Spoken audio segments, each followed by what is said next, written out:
Beautiful, breathless and brutal in Berlin. One of the sweetest victories in a quarter of a century of playing snooker for Mark King. What a comeback, what a win, and what a night. Fresh from his victory in Belfast when he thought his career might have been coming to an end. Renewed vigour, a new lease of life. And from 4-1 down against Ronnie Sullivan, he's a victor, 5-4. Pick the bones out of that.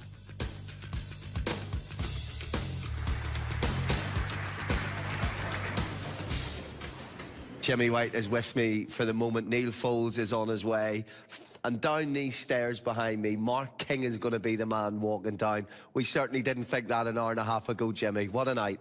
Listen, he's played fantastic. From, he could have been 2 each, but he declared his own foul. And then from 4-1 down, he's just gone for a few extra balls, and he's played really good stuff to go 4 each. Ronnie's missed a few balls, though, that he would never normally miss, but fair play to Mark King, he played great stuff. Even before it was 4-all, we were getting a lot of tweets coming in from people that was simply saying, Mark King's playing with a confidence we don't really associate with his game when he's 4-1 behind, when he's losing a match. That's surely got to come from winning his first ranking title, because he grabbed that by the you-know-whats. Make no mistake, by him winning his ranking tournament, as I said, he's like a born-again snooker player. You know, to win a ranking tournament so late in your career, after 25 years professional, you know, really wanted to win for his dad. Like, his dad's been with him for 20-odd years. And he's just playing with renowned confidence, and he looks dangerous, and he fancies beating anyone. Yeah, I mean, we know he's tough. We know he's got every trick in the book, but it would be absolute folly to not say that wasn't down to some great snooker to get to the 4-all. After that, Jimmy, both players seemed to visit your town of Shredsville for a while, didn't they? Yeah, they was both in Shredsville. They both missed a few balls, but you say he's got all the tricks in the books, but he declared his own foul. Brilliant. Which was, a great thing to do that us snooker players do, because you've done the foul shot. So, listen, Ronnie's going to be disappointed, but at the same time, Mark King's played exceptionally well, and fair play to him. Let's have a look through the key moments of that 9th frame. Jimmy, there was only about 28 of them. We'll do our best, but let's go right back to the start, and an uncharacteristic miss from Ronnie. It was, but, Mark messed the shot up before then, and Ronnie was looking to have something easy, so it made that shot. And then Mark has missed this pink off the cushion, and then Ronnie's missed this pink. He missed 2 other balls in the other pocket. There's like, you can watch Ronnie O'Sullivan for a decade and never see him miss them type of shots. And this here, I think Neil said in commentary that it pulled in slightly. Marking 26. And it was just one of those frames. The breaks were small, the tension was high. Have a look at this for me. Well, this shot here, Neil's just arrived here, but in commentary, Neil said there's no pressure on this shot because it is a shot for nothing, but it's got to be got, and it's a shot that we all practice. It's like a pot safety. If it doesn't go in, he hasn't left anything, and it went in and he's won the match. It certainly helped, because in frame 7 and frame 8, he was being bold and going for his long pots and making them, and earlier in frame 9, he did the same. So certainly within him, he would have went into that shot, even though it was a shot to nothing, with real confidence. No, absolutely, and he has gone for his shots. He's decided to, the only way that he can beat players like O'Sullivan is to attack the game. And they went in from 4-1 up, from 4-1 down. He looked the better player. A raise of the eyebrows from Neil Foulds. You can imagine what it was like on the sofa with Jimmy. We'll probably keep that off air. What was it like to commentate in that? It was a strange game, wasn't it? Because the standard was high, Ronnie at 4-1. We all assumed he was going to win, and then Mark played better and better. But then when it gets to 4-4, you know what's going to happen. It's going to get very twitchy, and it did, and that's snooker. That's why we love the game. Well, listen, we're taking a little bit of an assist, because it seems since Eurosport expanded its live snooker... Well, I thought I was going to come out and start rapping with this one. I thought it was easy, you know what I mean? Listen, we were lucky to share that public but intensely personal moment with you in Belfast when you won the Northern Ireland Open. You're the only person that's had that. First one ever. We got that bond, my friend. Yeah. And where does that rank in your career? Because is that your second sweetest moment? Yeah, listen, at the end of the day, I think he's the best player that's ever played. And as I said earlier to Neil, listen, if I play my A game, I can win. And, if we're both playing our A games, then I just won't even get my cue out. No disrespect, Ronnie's a fantastic player.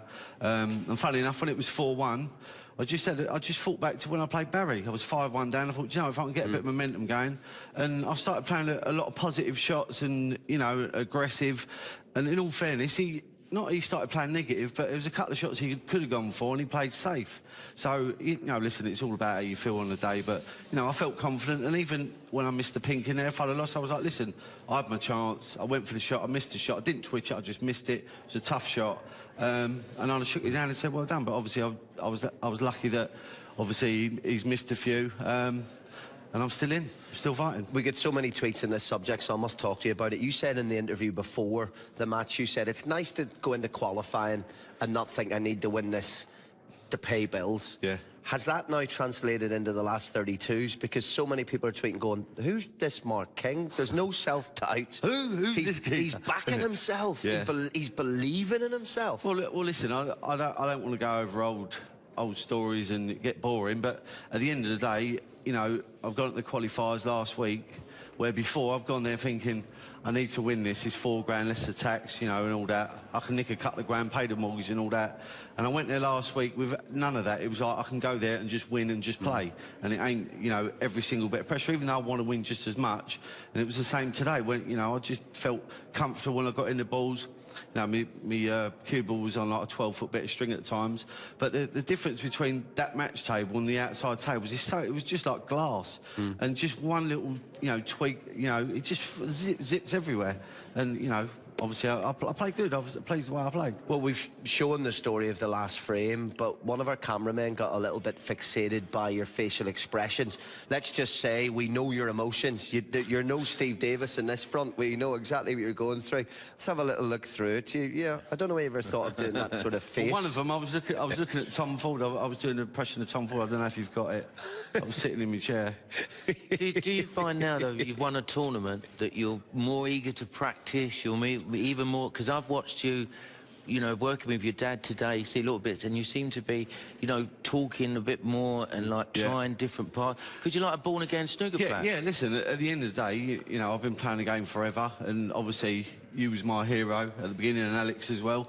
And the thing is, it's like when I won in Ireland, I don't want to be that player that, oh, he won the Ireland. And, you know, people think he got lucky and all that. So I've got the momentum now. I've got to practice harder than I've ever practiced now, and I want to keep the momentum going. There's no point me going, oh, look, I'm the Northern Ireland Open champion, and I can just sit back and I want to win matches. If I don't work harder, then I'll be slipping down the rankings. But the difference is, by winning one, you look like you're enjoying your practicing. You know, you look like you've got a buzz again. Well, listen, I've always been a practicer. I'm not one that says, oh, I'll have a day off. Most of the time, I play 6 days a week, sometimes 7, even on Saturday when I was playing football. I was still going and having a couple of hours before I was playing football, and just trying to keep myself tuned up, and, you know, it shows, you know. Well, that's why you get results like today. Not only did you come from 4-1 down against Ronnie Sullivan to win 5-4, but you were 3-1 down at the mid-session, thanks to, as we come to expect from you guys, some brilliant sportsmanship, because you should have went in at 2-2, but you feathered the ball so lightly, spotted not even in our commentary box, and you called the foul on yourself. To be fair, good things happen to good people. I just didn't fancy the red, to be fair. No, but you cue at the bottom of the ball like me, don't you? At the end of the day, the only person I'm gonna harm is myself, because, you know, I couldn't live with myself. I've done it and not owned up, because you just don't. That's why we play the game. If you do something the ref don't see, straight away you get them go, listen, I've touched that. You know what I mean? Delighted that Bill was here tonight, because your dad, who supported you... I ain't seen him yet. I'm going, oh, unbelievable, son. Unbelievable. You played out your skin. Well, because he didn't make Belfast, because he was a bit under the weather. You know, I know that you dedicated the win to him. He was the reason you were there. You know, a few quid in the back pocket to get there. I've booked it. I paid for his flight, though, and his hotel. So he's getting the arm in now? You know what I mean? He's like, right, so I'm having steak tonight. I was telling Colin on the couch earlier on how he was with Ken Doherty for 20 years, like his coach and his driver, and that, wasn't he? 20 years, wasn't he? Was with him, You know what I mean? So he's been around. Was that bad? He's been around the game. I'm going with Ken. I don't want to go with you. You ain't no good. You know what I mean? When I started making 40s regular, he wanted to come with me. Well, listen, it could be the start of something very special this week. It's a fast and furious tournament. You know, 4 days and it's all over. Could lightning strike twice this season for you? Don't know. Listen, excuse me, tomorrow's another day. Another day tomorrow I could go out there and not play so well, but listen, I'll be practicing, I'll be doing exactly the same as what I did today, same preparation. If it happens tomorrow, then it happens. If it don't, I'll be going home. Listen, Ed Eldie, listen, there's nothing like coming to a tournament, getting pumped and thinking, do you know what, I could have put a few more hours in, or I could have done this, and listen, I've done the work. If it don't happen, I've got no one else to blame but myself, and it'll be just one of them days. If it ain't my day tomorrow, then I'll go home. But listen, I just want to say one thing. Kid I went to school with, I only found out last night, his name's Stevie Bowers. He died last year of cancer, and I just want to dedicate that win to him. He's a really good friend of mine, and I didn't know he passed, and it was just, you know, devastating. But, you know, I hope his family, you know, I know it's a year on, but still, I'm thinking of you. Really nice here, Mark. Thank you so much for that. No Much worries. Appreciated. Thank you for this evening. No problem. Jimmy and Neil, a pleasure as always. A day one that will live with us, but not over yet. Let's have a look at what's been going on. Well, don't need to say any more about that epic first match. Ryan Day knocked out Mark Allen. The curse of the Eurosport sofa strikes again. He was with us this afternoon. He won the first frame, but he lost 5-1. Ashley against Ricky Walden still going. That could be late into the night. Zhao, I had one tweet that said, young Zhao shows no fear. Hotly tipped for great things in snooker. What a win tonight, 5-0. Can't wait to see him live on Eurosport going into the last 16. And Tom Ford with a 1-4-7 tonight was 4-0 up against Peter Ebden. It's now 4-2. If you're working on that show for Eurosport, we'll bring your sleeping bags over. You could be here for a long evening. Well, that's all from us and what's been a really special day indeed. But we're back tomorrow, of course, with the reigning world champion, the reigning UK champion, the world #1, Mark Selby, takes on Tapchaya Anu under the Tempodrome lights. Well, as good a last 32 match as I can remember us having here in Eurosport. It's been a privilege to be here. Thank you very much for tuning in. Thank goodness Sky and Discovery got that sorted out, because you would have missed an absolute belter. Good night.